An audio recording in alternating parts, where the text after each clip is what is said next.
What is going on, people? Uh, Predictions for UFC 169. Jamie Werner versus Abel Torrijos is the first fight on the card, on the main card, that is. Uh, he's looked fair. He's had good moments and bad moments since return to the UFC. He's a veteran. He was there back in the day around UFC 60 time, around that sort of era. Uh, Edison Barboza, he picked up a shock win really against knocking him out. And not many people expected that. That was actually the 2012 upset of the year. He then lost in a fight of the night performance against um, the guy who regularly picks up the perks on his contract for fight of the night, knockout of the night, Joe Lozano. He lost to him in a fight of the night.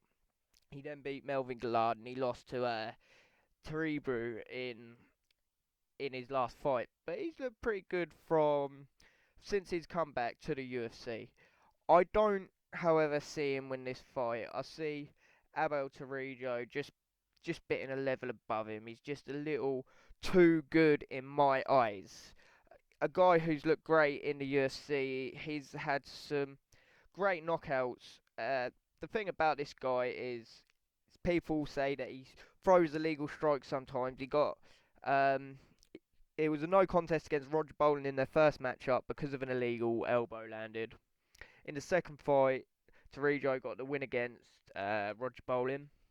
He's lost to Nagadomov, but who wants to fight Nagadomov? No one. He's a guy which people are avoiding, and even Dana White's struggling to get him a fight. But this is a great. This is where the card really steps it up a gear. Steps it up. Frank Mir takes on Alistair Overeem.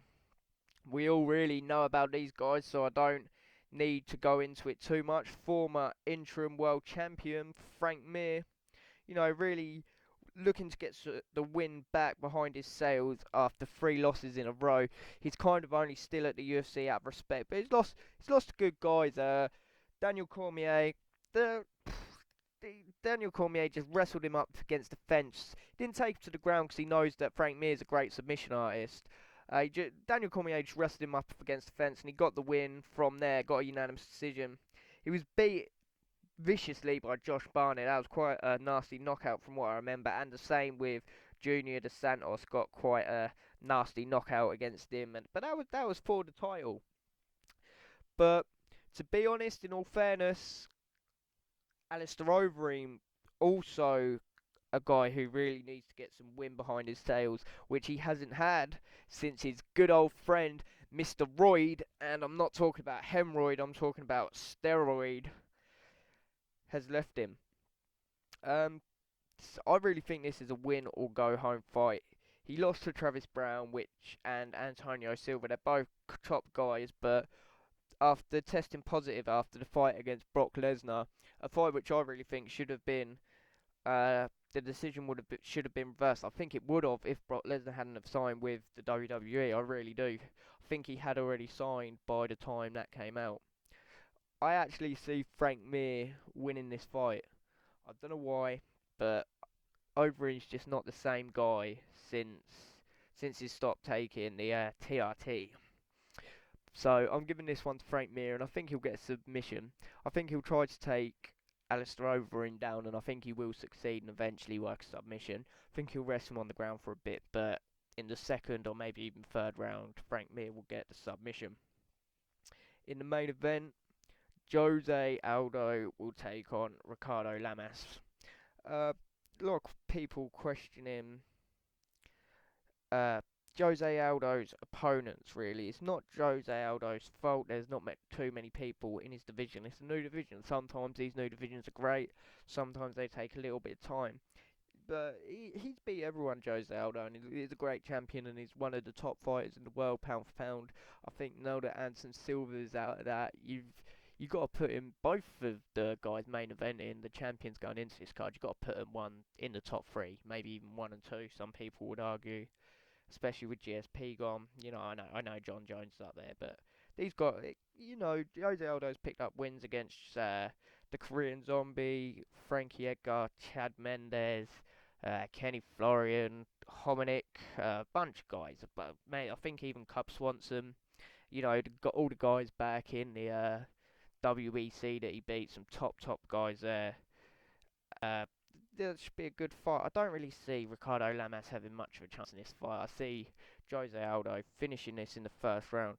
Look, Ricardo Lamas has looked pretty good lately. He's beat Koch. He himself has beat Cub Swanson. He's beat Hioki, Matt Grease, uh, the guy who was really like he's a miracle man, Matt Grease. It shows you how good that Ricardo Lamas can be if he stopped him when I think the crazy car crash, a situation which they said he'll never walk again, didn't stop Matt Grease, and somehow this guy did. Got but I don't see him winning this. I see him trying to get the win early, and it just backfiring.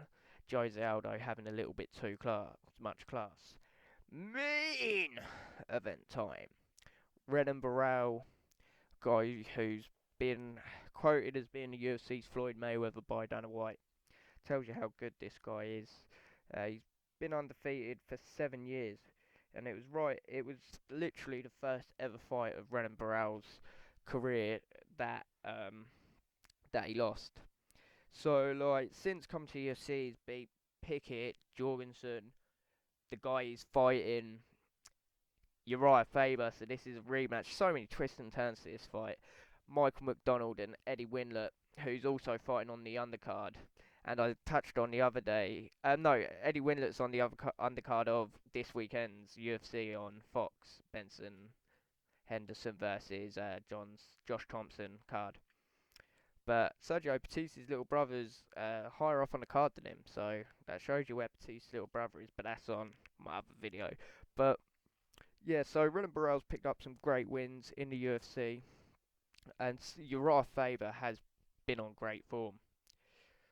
I don't, I can't, I see this being, I don't think, I would love Faber to pick up the title. I think he's a great kid. He looks like Justin Bieber, but he's tough. He's much tougher than Justin Bieber, and but I don't see him doing it as much as I'd like it. But Renan Barao, what I love, and I actually want Renan Barao to win as well. A draw would be great, but I don't see that happening. I see Renan Barao winning this by decision. I think there'll be a few moments where you think Faber could get KO'd, but he won't. But I don't know, Barao could hit him and get a serious, dangerous KO over him. But Faber's been on a 4-fight unbeaten run against Scott Jorgensen, Alcatora, Michael McDonald most recently in a great knockout. Well, knockout, he knocked him down and then he got a submission.